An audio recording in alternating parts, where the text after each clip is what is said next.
Kev, what are you so worried about? You know Mom's gonna pack your stuff anyway. You're what the French call les incompetents. What? Welcome back to the vlog channel.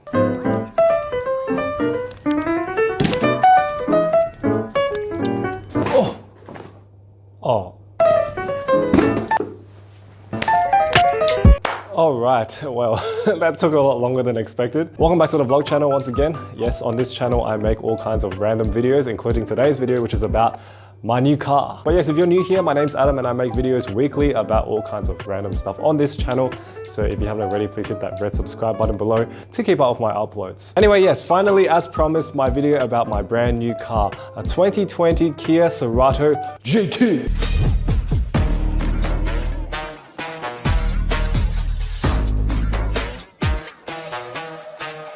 And today's video is fully timestamped, so if there's any particular part you want to skip to, just follow the timestamps along the bottom or in the description below. If you've been watching my vlog channel before, you'll know that I used to drive a 2013 Hyundai i30, which I said goodbye to in order to buy this car. You can check out the video for that over here. And I was this close to keeping that old car because it was just an awesome car, super reliable, nothing really wrong with it.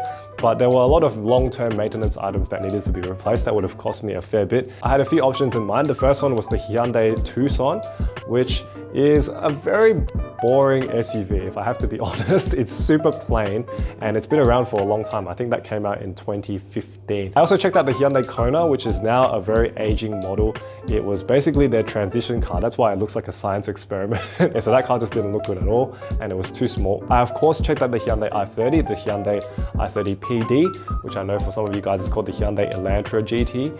And that is a really good car actually, but it's a little bit plain. It reminds me of the Volkswagen Golf, just a little bit too plain. I did briefly consider other brands like Toyota. I thought about a CHR from Toyota, but the CHR is so slow with that 1 liter engine and a CVT. I mean, I just can't stand CVTs. I also considered the Toyota 86 because, you know, obviously I love Initial D and I think it's like every Asian person's dream car. It's actually slower than the Cerato GT. It's also not very practical with those unusable rear seats and the tiny boot.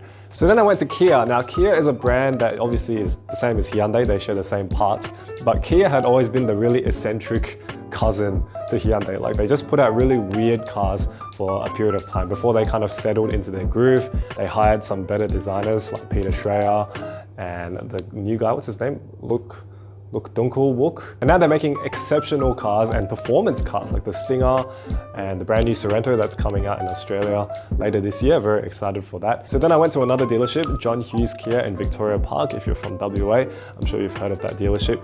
Very nice people. They let us test drive the Cerato GT, also in Snow White Pearl, also a hatchback, and I was just infatuated. Now the Kia Cerato is Kia's medium hatchback that competes with the Hyundai i30, the Volkswagen Golf, the Ford Focus. It also comes in a sedan form, and I believe in North America it's called the Kia Forte or Kia Forte 5.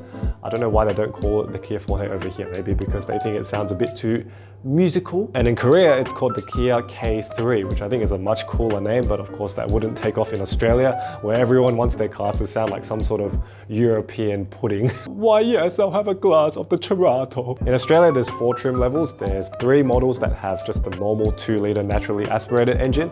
And then there's one performance model at the top, the GT, which has the 1.6-liter turbo with a 7-speed dual clutch transmission. And obviously, for me, that's the one to get. But if you wanted to save some money and you don't care about performance and you just want a practical everyday car, then of course, the lower 3 Ceratos are actually totally fine. They look almost the same as the GT, to be honest. Just a couple of small things like the body kit and the wheels. I still think the GT is the best value out of all of them just because it has the most fruit and it has that awesome punchy turbo engine. But I will tell you more about it towards the end of the video when I do my final thoughts on the car. For now, let's get into the vehicle tour. All right, say hello to my new car, Kia Cerato GT. I'm sorry that this part is a bit dark, but this is as far forward as I can go. Otherwise, you won't be able to see that gorgeous side profile. Look at that. Look at that. Just awesome. So yeah, I have to be quiet because I'm in my office car. 6:30 at the moment. So this is my car in Snow White Pearl, which is a metallic white. And normally There's a flat white option, which is just called clear white, I think. And then this is snow white pearl. And if you look closely in the light, you can see some sparkles. The car has been ceramic coated in clear FX 9H ceramic coating. And what that means is it's basically fully hydrophobic and resistant to a lot of damage and some light scratches, and it feels super nice. I thought I should make this video while the car is still fresh from the ceramic coating. It looks awesome in the light. And yeah, I'm really happy with how it looks. But yes, the car in general just looks really, really good. Hatchback profile that almost resembles a wagon because of the length. Also quite muscular with that high shoulder line going from the back all the way to the front, connecting the headlight and the tail light. And of course the GT model has all these extra perks. For example, you've got these awesome 18-inch alloy wheels, which is for the first time a decent design from Kia. Kia has some really funky designs for their wheels in the last few years, and they finally come out with normal looking wheels. You can see there's a red center cap, which kind of sets it off, and it's in this sort of grayish metal. It's not like chrome or anything, it's just gray, which looks really nice. And the other thing about these wheels you might have noticed is the tire, which is a Michelin Pilot Sport 4. Yes, these tires are super, super nice, and they are usually standard gear on German cars like Mercedes, Audi, BMW, etc. And you get them on a $30,000 Kia. Like, what is life? Yes, the tires help make the car super grippy, which I really like. And yeah, the wheel design just works perfectly with any of the Kia's colors. It's like nice, but not super flashy. Now, other highlights that you get on the GT car include this gloss black mirror, which has an LED indicator on the side. I think all of the Ceratos have this LED indicator, but only the GT has this black gloss, which looks so nice against white. Looks awesome. And then we have this body kit with the side skirt. You can see this gloss black side skirt that extends to the back. Looks really cool. It's not too in your face, although I do wish the gloss black was just body paint color, just because it's a little bit invisible when you look from further away. But maybe that's part of why it looks so good. It's because it's subtle. Now the American models and the Korean models get these areas in chrome, but we don't get that for some reason. I think it's just the cut cost, which I'll talk about later in the video. This shoulder line is so attractive. The fuel tank, yes, the fuel that this car takes is 91, which is awesome. So you don't need to fill up anything more than regular unleaded, although I choose to fill it with 98 just because I like 98 better. Now moving to the back, and I suppose this 3/4 profile we should look at first. This is just an awesome rear end. I think it's one of the best parts of the Kia, except for this indicator and reverse light cluster. Like, I don't really like it when they separate the two light clusters, although I know why they do it. It's because it's more expensive to put an indicator in here. So they just do this, but it's halogen and it's really hard to replace because it's behind the bumper. Anyway, I'll get around to replacing that, but in general, the rear looks very attractive. Now, these taillights, they are a little bit darker because I have applied S-Tech Dyno Shield paint protection film, which puts a light tint on them, so it's a bit blacker. So the stock lights look a little bit more red, but I think it looks better like this.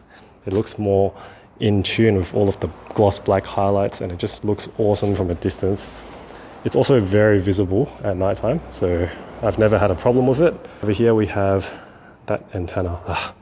I really want to change that antenna to a shark fin antenna. We have this nice low-key gloss black spoiler. Well, I suppose the spoiler starts from here, but yeah, there's some gloss black edges to it that look really nice. Although gloss black is really hard to keep clean, so I'm probably gonna have to ceramic spray them. And then we have the LED tail light, which is really, really bright and nice and long as well, so no one is gonna miss you braking. The car is tinted. It has 35% tint from Luma. I think the brand's Luma. Just normal tint, not ceramic. I should have gotten ceramic. We've got my number plate holder, which I've blurred out, but yes, this car suits slimline plates very well. We've got the nice black Kia badge, and then we have a reverse camera, which gets dirty really easily because it's sticking out a little bit, but I don't know where else they could have put it, so it's fine. We have the all-important GT badge, same as the Stinger. And normally over here you'd have a Cerato badge, but I had it removed because I don't like it. Imagine having 3 badges. I just think it's 1 badge too many, so no Cerato badge, just looks a bit tidier in my opinion. Now at the bottom of the bumper we have rear parking sensors. There's front and rear on this car. And then you have this awesome gloss black diffuser, which is unique to the GT model. I believe the other models, they kind of stop up to here. So the GT one gets this very nice aggressive diffuser. You've got a rear fog light in the middle, and then you've got these sports exhausts. And yes, they are real exhausts. They are not exhaust holes. It is actually a sports exhaust system. And it sounds pretty decent. I'll let you guys listen to it. This side, it's more of the same. Got the same mirrors. We have, of course, proximity start. We'll get to that in a second. And then we have the front end. So you have this awesome blacked out LED headlight housing. I'll turn the lights on in a second as well. And I really like that they blacked it out because it just makes the headlight part stand out so much more. I also have these headlights coated in PPF. It's S-Tech's Dyno Shield. It's a clear PPF, so no tint. I would never tint the headlights, that's just silly. And it just means that the taillight is a little bit more protected from things like this. This is a chip that happened on my headlights before they had PPF on them. So yeah, like I said before, I really like that the headlight wraps around the side and goes all the way to the back with that shoulder leading line. Very, very attractive. This particular car has this very muscular hood shape, similar to my i30 actually, with this sweeping around the front. Excuse my sound effects. Yeah, it looks really attractive from the front. And then in the middle, we have the very signature Peter Schreier Tiger Nose grille. It's a little bit more wide, but slim compared to the old Kia grills. And it has this awesome, it's a little bit dark, but you can see, it has these awesome gloss black and red hydro dip appearance highlights, which I think just look awesome. This is just a very unique thing. I've never seen a car with a grille like this. I also noticed that the grille is surrounded in gloss black, but the car doesn't actually come like that. I had it wrapped in gloss black because it comes with this really out of place satin chrome finish, which looks like this. And I don't really like that finish at all. It doesn't match anything on the front. Whereas this gloss black, I think just, it looks like it's supposed to be there, really. Like, because all of this is gloss black and all of that is gloss black. So why isn't this gloss black? Yeah, so it looks much better. And this wrap is really nice too. Yes, you have a nice little GT badge there to tell everyone that this is not the base model. Once again, a nice little front lip, which is unique to the GT model in gloss black.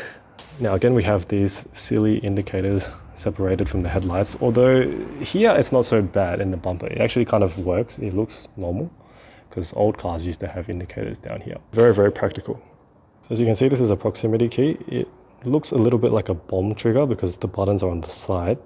You've got the lock button, the unlock button, and then the boot button. And I believe in Korea and America, they get an alarm button or a horn button or something down here. There's also no power tailgate, so these are just ordinary buttons. If you need the key, I believe you hold this down and you can pull out this hook part, and that's like an actual key in case the key runs out of battery or something. Otherwise, you can just leave it in your pocket. You can use the buttons if you want. Yep, but that's boring. Who does that? Go around to the driver's side or the passenger side and look for the black button. And all I have to do is press it. Now, as I press it, pay attention to the mirrors. Yes, they fold out. Power folding mirrors that are also heated and also have a blind spot monitor. Yes, but more importantly, look at this. This is a feature that is not mentioned on the spec sheet. It's actually a convenience light on the door handles. It even fades out. I'll show you again. So just press it once to unlock, press it once to lock. Look at that. It's just awesome. It's such a nice touch. Right? It doesn't apply to the back handles, but the fact that it's even there is just awesome. Anyway, let's open the door. Very nice, solid door, and get inside. All right, so this is the interior of the car, and before we do anything, I'm just going to start it. So here's the start button, and here we go.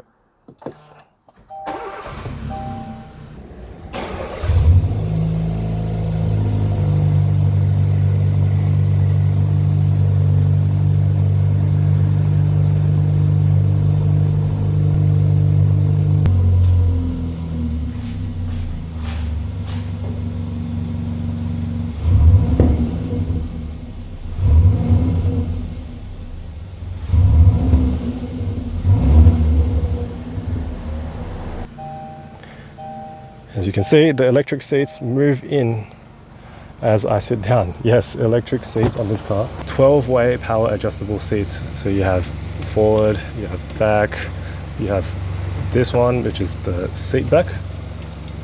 Yep. You can also go up and down like this.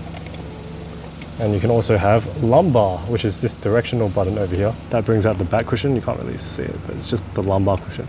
Now, I've just moved the seating all over the place. So what if I want to bring it back to my position? Well, this car has memory seating and I'm number 1. So I'm going to press 1 and the seat will go back to my position. Easy as that. You can set up to 2 sitting positions. So maybe you have a second driver and you just press set and the number and it sets it for you.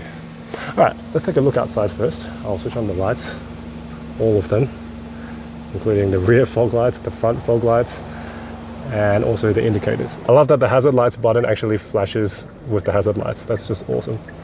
Okay, so have a look. So as you can see, the LED headlights look awesome. Look at that, so awesome. I love that X-shaped daytime running light design. It looks like almost Porsche style, and the blacked out headlight housing makes a big difference. We have indicators. I changed them to LEDs.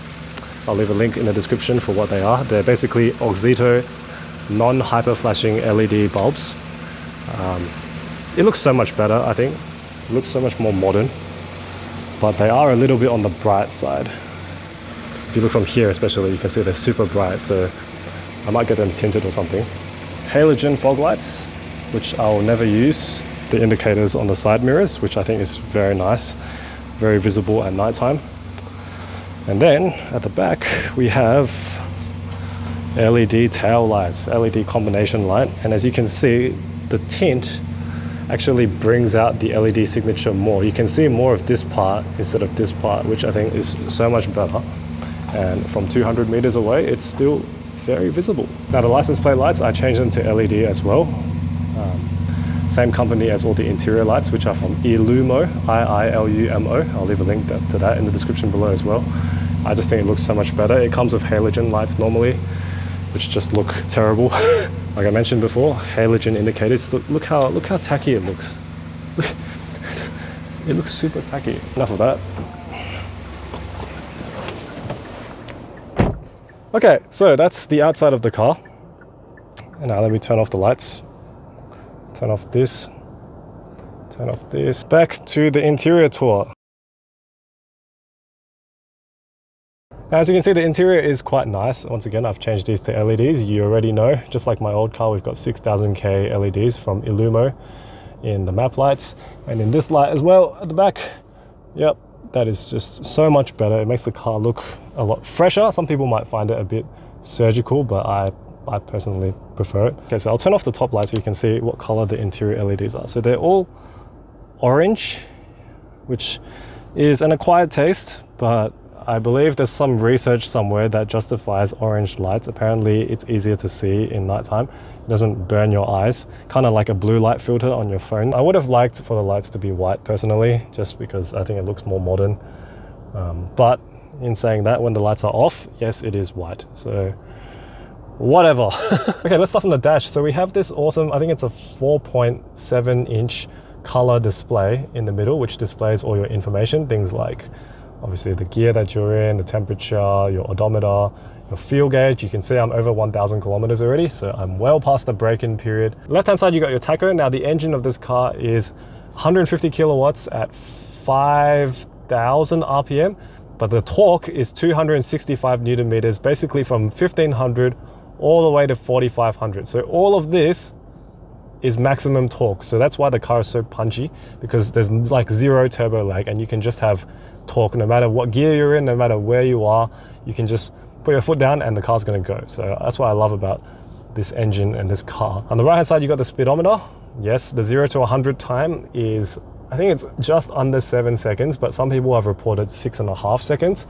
I haven't tried yet just because the car is new, but I'm excited to try it on a freeway legally. And in the middle, we have the trip computer, which is really nice. Now, let me show you some of the features. So using the steering wheel on the right hand side, I can go through some of the features. So I'll go through them really quickly. Firstly, you got a few different views on this main screen. So you got fuel economy, that's your current fuel economy, and the average. You can see I've averaged 8.5. You got accumulated info. This is for the entire life of the counter until you reset it. So this is since I bought the car, pretty good. We got the current drive, which is every drive that I've done today added together. So far today I've driven 30 kilometers. And yeah, you can reset all of these by holding OK. Go down, we got a digital speedometer. I actually use this view the most just because I like having a digital speedometer. It's much easier to read than this kind. We have a drive mode view, which isn't that useful. It's more useful for when you're in smart mode. I'll talk about the drive modes in a second, but it basically tells you if your driving is on the eco side or the dynamic side. So I don't really use this display because it's pretty obvious. We also have transmission temperature, which is something I've never seen on a car before. The fact that they care about this is a very performance-oriented feature, transmission temperature.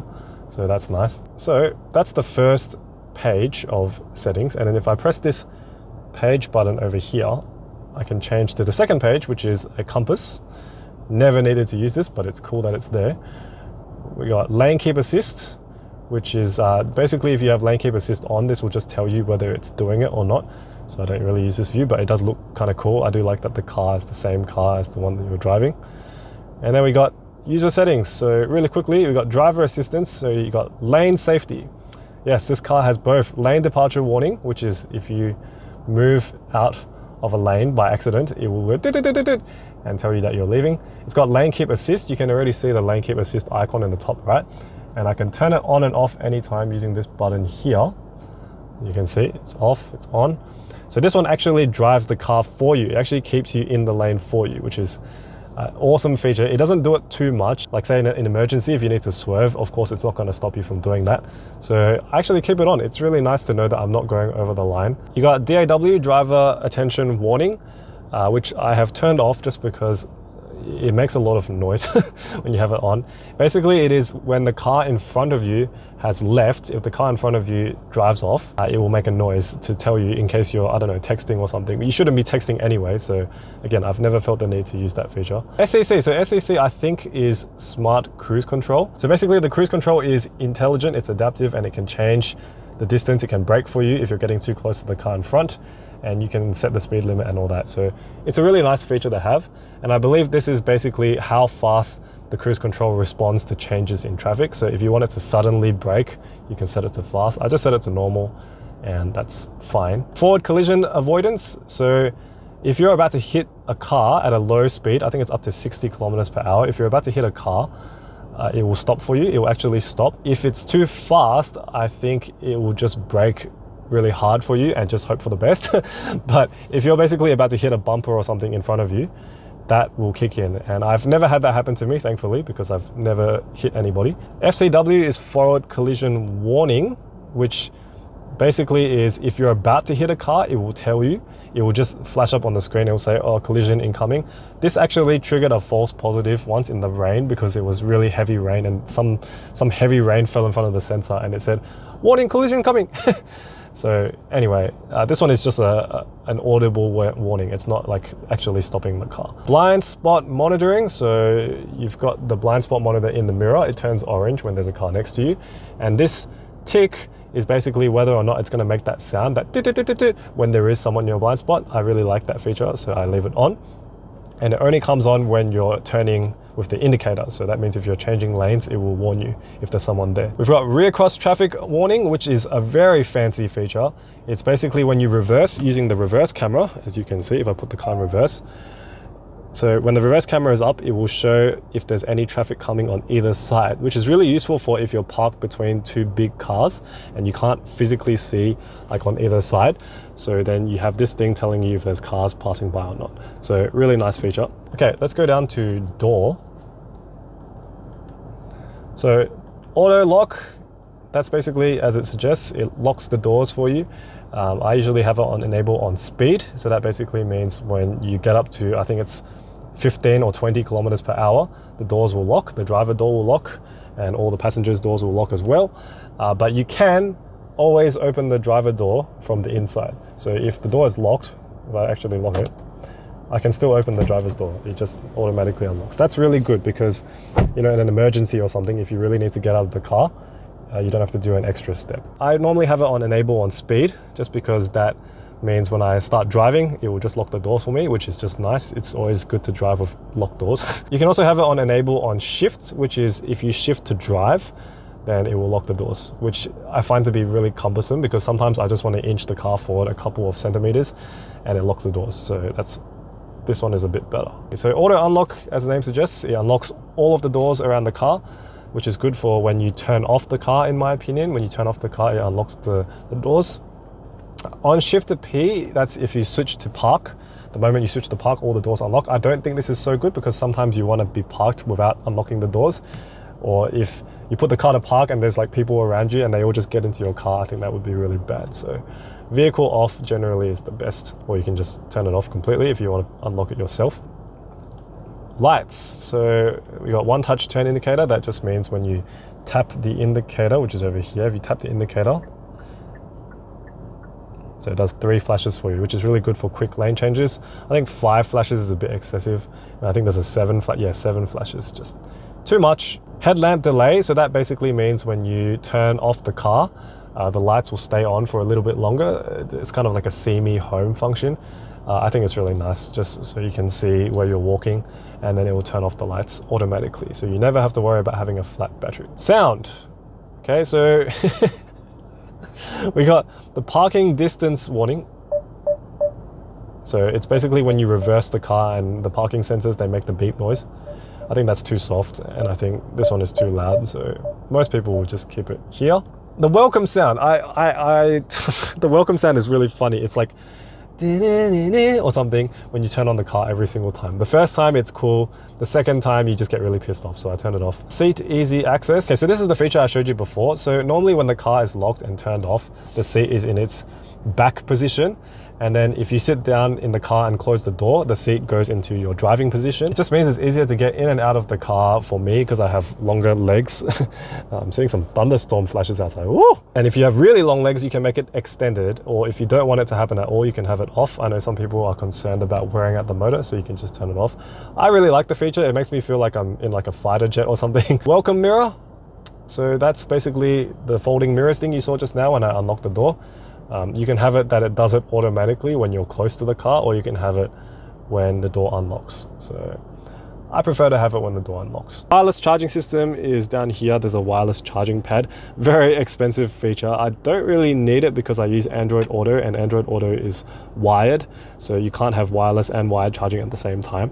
But it's good for if you have any other devices that need charging, or if you have a friend in the car who needs to charge their phone, they can just chuck it up here. Yes, you can have it enabled or disabled from the system, which is really nice if you want to just not have it charge. Okay, we got wipers and lights display. So that basically means when I turn the lights on and off, this dialog comes up, and the same for the wipers, which is really nice for wipers. I'm not going to do it now because it's not raining, but it's really nice for wipers because then you can see what setting your wipers is on without having to look at the stalk. Auto rear wiper. Oh, this is the feature that I wanted to turn off. Okay, I'm going to turn it off. Yeah, this is basically when you reverse the car in rain, the reverse wiper will just constantly go. And it was really confusing for me because I put the car in reverse that time and the wipers just wouldn't stop. And I was like, why is it not stopping? Gear position pop-up. So that basically means when you shift the gear, it pops up on the left-hand side, which is nice. And yeah, you can see on reverse, it shows you the sensors on the screen like that. And they go green, yellow, or red, depending on how far you are. Okay. So we're back in park now. Okay, so that's all of the convenience features. Service interval, that basically just tells you the service interval every time you start the car. Which is nice. If you want to adjust it yourself, you can. You don't need the dealer to adjust it for you. Mine is still a while to go. The first service for my car, I think, is 3 months. It's a complimentary one, just a check. We got other features. So you got fuel economy auto reset. So if you want to reset the fuel economy counter every time you refuel the car, which is the most sensible option, obviously, that's good. Or if you want to reset it every time you start the car. You got fuel economy unit. That's obviously just liters per 100 kilometers, or the reverse. You got temperature unit, Celsius or Fahrenheit, and that's it. I really like this display. It's just really clear and easy to read. I've driven some cars that have horrible speedometers, so that's really nice. Let's have a look around the front here. So one thing I really like about this interior is this floating display. My i30 used to have an in-dash display, which was fine, but I always found it to be a little bit too low. Whereas this is like at a really good height for the driver. You always can see this display, and it's a really good infotainment display. It's 8 inches, and it has a matte finish. Yes, unlike all the countless gloss finishes on like Toyota, even Hyundai, they have this stupid gloss border. And also I like that the buttons are on the bottom and not on the sides. Like side mounted buttons just make the screen look so chunky and disgusting. Whereas this just looks super refined, even from the side. See, it looks really thin and nice. Very similar to the Mercedes-Benz style, but I think the application is much more refined. I also like that the buttons are really big and easy to press.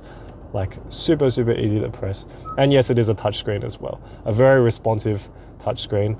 As you can see, it is a capacitive touchscreen, so you can scroll it around. It's like 0 lag. Now, if I go to something like navigation, you can actually zoom in and out using pinch and stuff, which is just awesome. Much better than those old tacky systems. So we got power and push and the volume knob, which is all the way over here. At least we have a volume knob, but it's on the opposite side because of left-hand drive, because Korea is a left-hand drive country. It's all right because I have the volume knobs on the steering wheel anyway, which are, by the way, very nice. Radio. Yeah, you got FM radio, which is DAB radio, digital radio. And of course you can go through the entire list of DAB radio. That's just, yeah, I've never used DAB radio because I've got Spotify. But yeah, that's just so much nicer than normal radio. You can press all of these buttons automatically. You can use this to scan the stations as well. Again, I've never needed to use this, but if you like radio, that's there. We got sound settings and manual tune FM. So sound settings is basically just like position, volume, equalizer, you know, like all this kind of stuff. Yeah, got to get that boost. Okay, we'll go back to these settings in a second. So that's the radio tab. Now you also might have noticed next to the radio button, there's a JBL logo because yes, this car has 8 speakers and they're JBL speakers. You can see on the grille over here. JBL. We have media tab. Okay, so you can see I'm listening to some Future right now, and this is where you can have Bluetooth audio. Okay, stop. Yeah, the audio sounds really good in this car. I mean, I could just play you some music. Yeah, the audio sounds really good in this car, as you can hear, probably, maybe. Okay, it's pretty hard to tell, but yeah, there is like a mini subwoofer in the back. Okay, stop.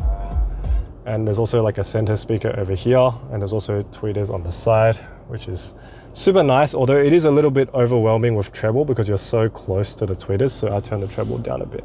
Anyway, yeah, so you have your Bluetooth audio here if you want to use that. I believe you can also have USB input and aux, but nowadays people don't use aux. Now next to the media button, there's a star button which you can set to anything you want. I've set it to Android Auto just because I use Android Auto the most, so I just press this button, I'm straight into Android Auto.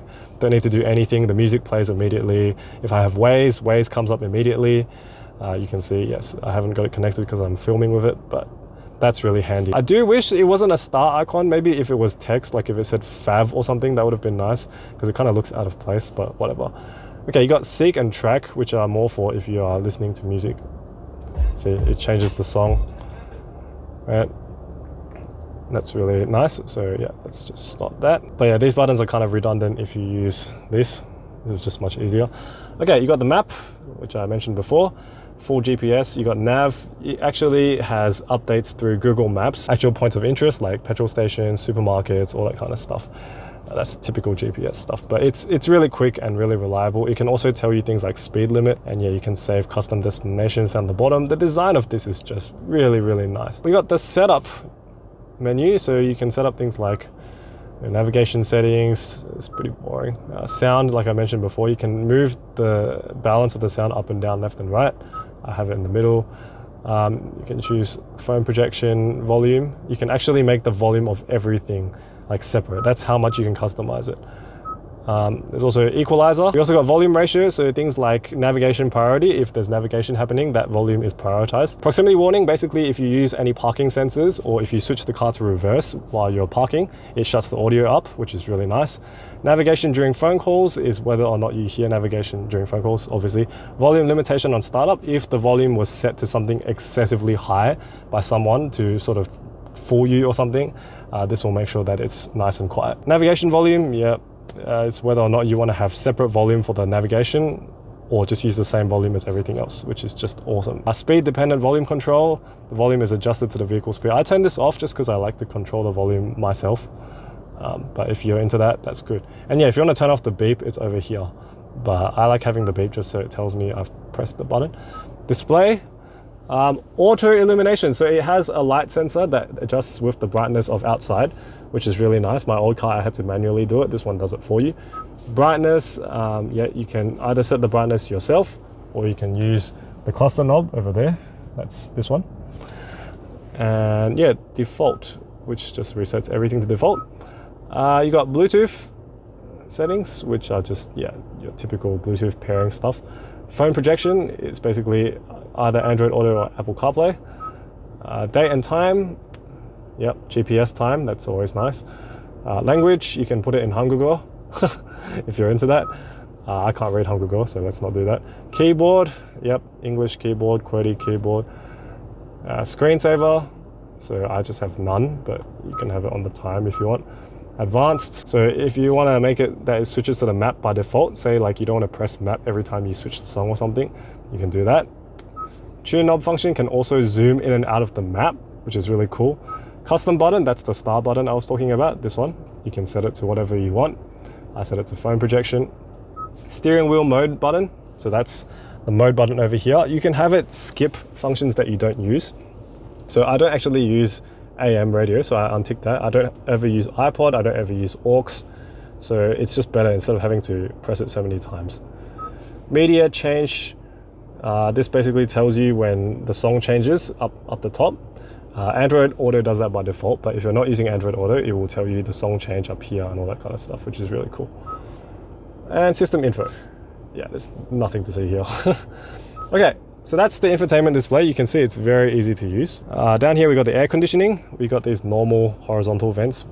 We've got an SD card slot, which is for map updates, I think. I don't know if there's anything else you can do with that. Maybe you can play music through it. I don't know why you would do that. Now you have dual zone climate control, so you have two climate control knobs. And I usually just leave them in sync. But the moment you turn the left-hand side one, it turns sync off. So yeah, it's better to just keep it in sync. I don't have any other passengers usually, so that's a nice feature to have. Air conditioning is so like logically laid out. I really like it. So off obviously turns the whole thing off. Okay, so turn it back on, you just press AC, turn it back on, there you go. You got front mister. This is also auto defog. So if the windscreen gets really fogged, it will automatically kick this in for you. You don't have to press anything, which is just awesome. You got rear demister, you got fan down and fan up, very logical.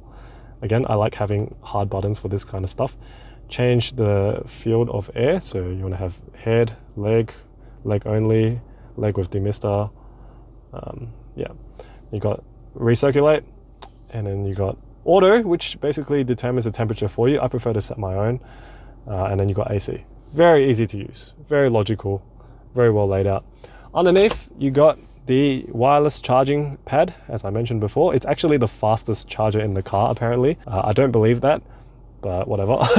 At the bottom, we have a 12-volt socket for your cigarette lighter or for your, if you had a dash cam or something that needs this.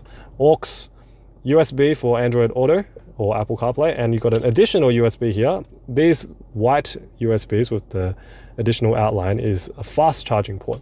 So if you actually just want to charge the phone or charge any other USB device, use this one, but I don't, so you can keep it clean. In the middle, we have the gear shifter, which is, they say it's leather, but I think it's all faux leather. I think this is definitely vinyl, and I think this is just fake leather, the man-made leather, which actually feels nice and soft, and I really like the shape of it.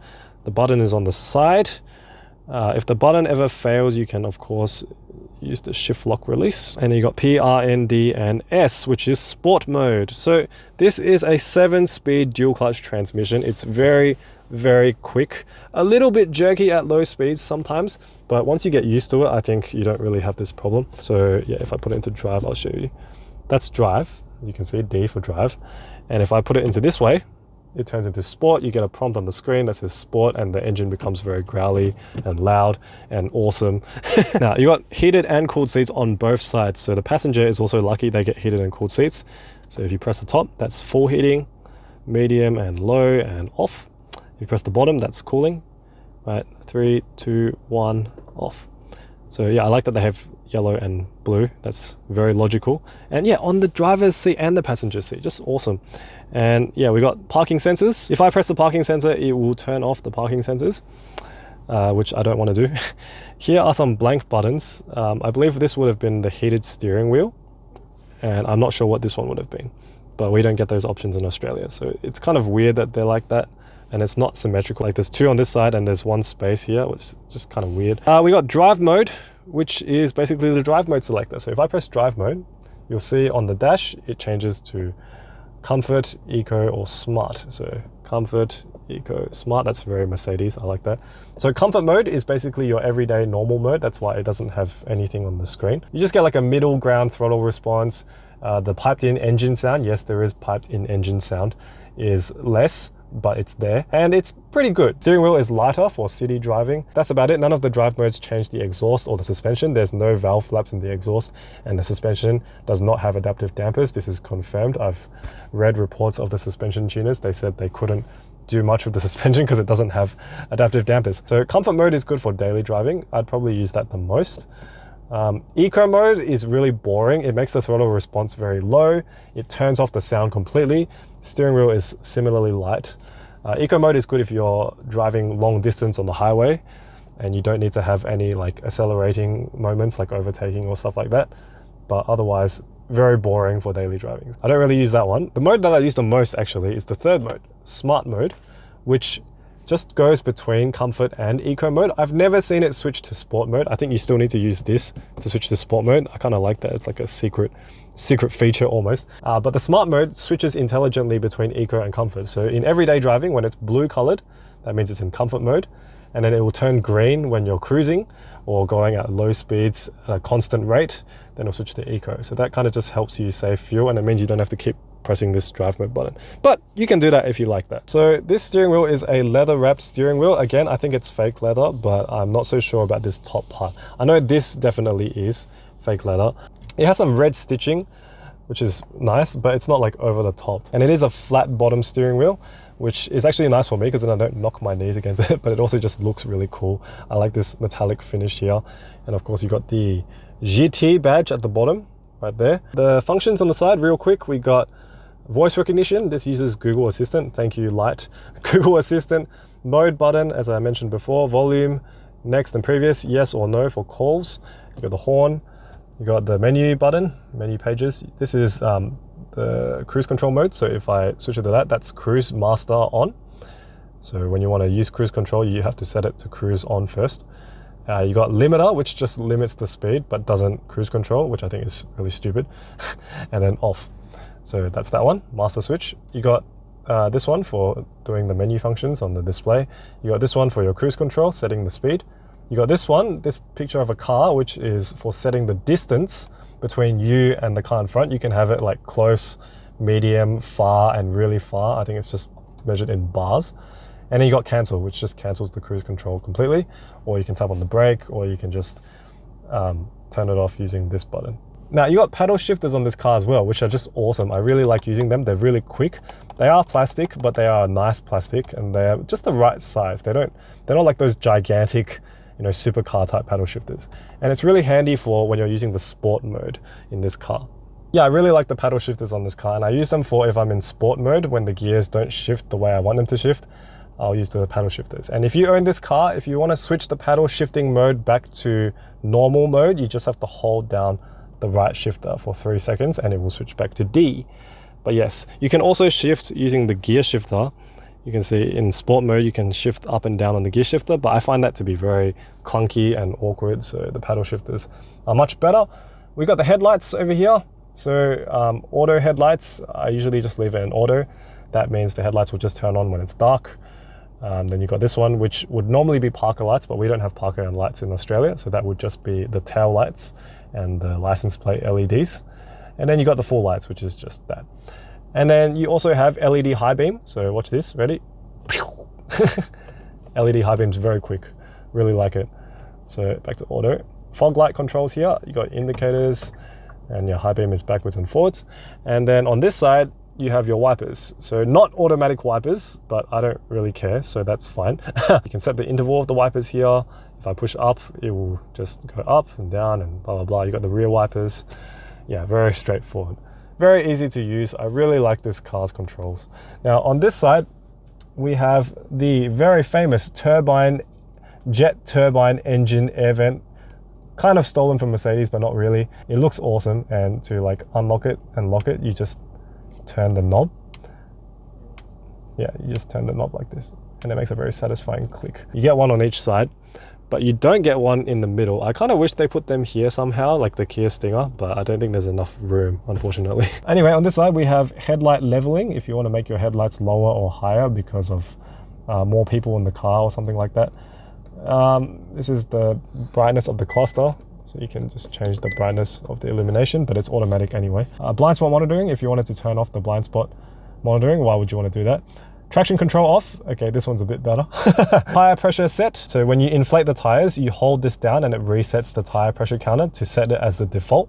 So if the tires go down in pressure really quickly, this will warn you. This is lane keep assist. Once again, if you want to turn it off, you just press it and the lane keep icon goes away. And that's it. Yeah, you can see it's a very logical layout. Onto the doors. So as you can see, the door has this nice soft touch material at the top, just like the dash. Yep, this is all soft. And then you have a nice sort of waffle type texture gloss plastic here. Gloss black plastic's not my favorite, but it's not used that much, so it's okay. You've got the memory settings, as I mentioned before, for the seat. You got this nice metallic look door handle, which is really nice. It's the same as this one. It's cold to the touch, so it's like a really nice metallic plastic. And then we got lights for the window switches. Thank you. Like you see over there, you got a light for the window switch. So we got this, which is just moving your mirrors up and down and left and right for power mirrors. You can also fold the mirrors in by pressing this button, and it just folds them in if you want to park the car. You got unlock and lock. You got auto up and down driver's side window, and the rest are all just normal electric windows, and window lock. You have a nice cubby over here, which I put receipts and small things in. It's more of like a grab handle, if anything else. And then you have space for a water bottle, which doesn't fit my water bottle because it's a little bit too fat. You need to have a slim water bottle, but it can fit an umbrella pretty easily. Now underneath the car, we have, once again, sports metal pedals, just like my old car, but this one actually deserves it. And then we have the floor mats, the Cerato GT floor mats. Nothing special, they just have an embroidered logo. Now let's look at the seats. So the passenger seat is basically the same, other than the electric adjustment, it's basically the same. You can see it's just really nice. The design is like really, really premium looking with this ribbed thing going on. And it's also perforated seats. I know you can't really see that on my phone camera, sorry. But yeah, you can see it's perforated seats for the heated and cooling. And it's got the GT logo embroidered in the middle in red. And you got this red PU piping along the sides. Just looks really awesome. I like how the leather finish goes all the way around except for here, which is like cloth, because you don't see this part very often. But yeah, it's really nice and really, really premium looking, really comfortable and easy to clean. It's not real leather. I'm fairly sure it's vegan leather, but that makes it better for me personally because it just means it's easier to clean and it doesn't have that leather smell. I love the design of this dash. I love the lines going across with that metal leading line and the blackness of the dash. So if you look at the roof, you'll notice that the roof lining is actually black. It's not grey, it's black. And it's the same for all of these trim parts too. They're all black. I think BMW calls this anthracite roof lining. But yes, they've done the same thing with the sunshades as well. They're also all black. There you go, a little shout out to the dealer. You got a vanity mirror over here, which is nice. And you also have vanity lights, which I've changed to LEDs. Oh, that's so bright. Maybe I should have just turned that one on first. Yeah, so if you want to check your face under this bright light, it's a T10 bulb, very easy to change. I changed all of these myself as usual. Same with the passenger side one, exactly the same thing. You've got a nice big airbag notice. They also get a slide out mirror and they also get a nice vanity light, which is super, super nice. Up the top here, we have the light. Yeah, I don't know what happened with this one. I need to check it out, but you got a switch to make it turn all the lights on or just when the doors open or off. You have a sunglass holder, which is empty at the moment. I'll put something in there at some point. Central area, you got a normal handbrake. Yes, a normal pull handbrake. This is something that people are divided on. I personally don't mind it. I like having a handbrake that I know is on for sure. Electric parking brakes are just a little bit weird. This car does have hill start assist, so you don't need to worry about that. You got two cup holders in the middle. Thank you, light. You got two cup holders in the middle, which I usually use just for my keys and stuff. This part here looks very much like the ordinary Cerato. I think that's the reason why people want an electric parking brake, is to make it look more premium, but I don't really care that much, to be honest. And then we have here a central cubby, nice and soft as well. And here's a little secret feature. It actually slides forward, the armrest. So you can have it more forward to make it easier to reach the gear, or you can have it more back if your arm is long enough, or if you want to have like a bottle here, you can have it more back. So that's a really nice, sneaky and clever feature. And then inside we got a central cubby with a USB fast charging port, which is connected to my dash cam. So I found a way to wire my dash cam that's quite invisible. It's the Viofo A129. It has a rear camera as well, which I've stuck on the rear window. And I wired it basically, the power cable going down there, behind the trim, behind the door, that probably needs some cleaning up, underneath the mat, through this gap here and into the central cubby, where this part of the seat is, where nobody ever notices it. So yeah, it's really subtle. So for once I actually use this USB port, and that means I don't have any cables crossing over this trim, over this middle part over here. Oh, there's one more feature that I need to talk about, which is this mirror. It's an electrochromic rear view mirror. I did say I was going to use my wide mirror, but it actually broke the other day. One of the clips fell off. So I've been using the stock mirror, which is automatically dimming. It's electronically dimming, and it's really nice. It makes it look really blue and dimmed out, which is nice for safety. Okay, let's turn off the car and then I'll go and take you into the back seat. So the car turns off, and yeah, one nice thing is it tells you the drive information, and it also leaves the infotainment system on until you open the door. So see, it's coming out. Love that feature. All right, let's go into the back. So this is the back. As you can see, we've got a nice big wide opening, almost 90 degrees, just like my old car. Similar door shape to my old car as well. And when you come into here, the back seats are just as nice as the front seats. They haven't skimped on them at all. They fold down really easily as well if you want to fold down to the rear, to the boot. And I think this car has something like 1,300 something liters of space when you have the seats folded down, which is pretty enormous. It doesn't have the party trick. It doesn't pull these little cushions out, unfortunately, but it can do everything else, which is nice. Rear seat room is pretty good.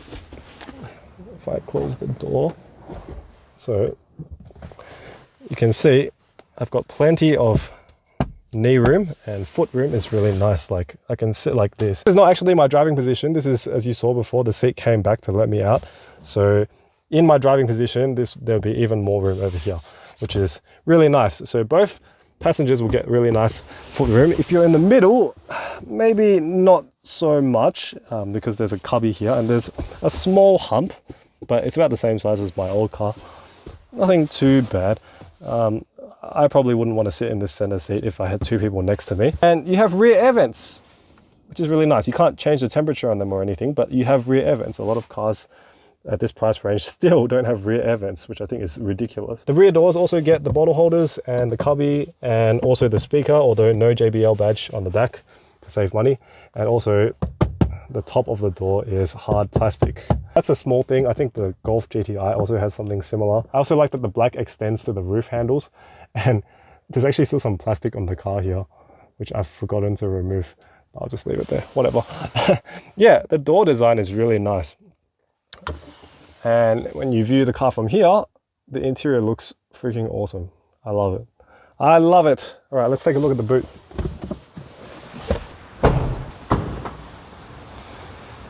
Okay, so the boot is very big. So there's the box that I put in my old car for reference.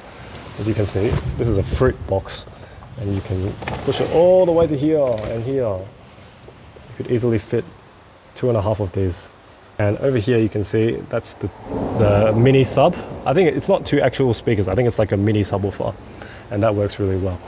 I've got my running shoes in here as well. I changed this to LED too. It's so much easier. Underneath, you also have some underfloor storage. You have this bento box setup that I can't really show you because it's really dark. But yeah, it's really easy to hide stuff. And yes, underneath there is also a space-saving spare, not a real spare wheel. You also get this normal parcel shelf, which is really nice. So yeah, if you want to fold down the rear seats, it's just the same. You can fold all three down and you get a lot of space. Definitely bigger than my old car. The roof is a little bit lower, but otherwise quite decent. Nice little grab handle for me to close the boot. And yeah, that is my car. Okay, so that's the full car tour. I hope you enjoyed it. If you did, please give me a thumbs up. I'd really appreciate it.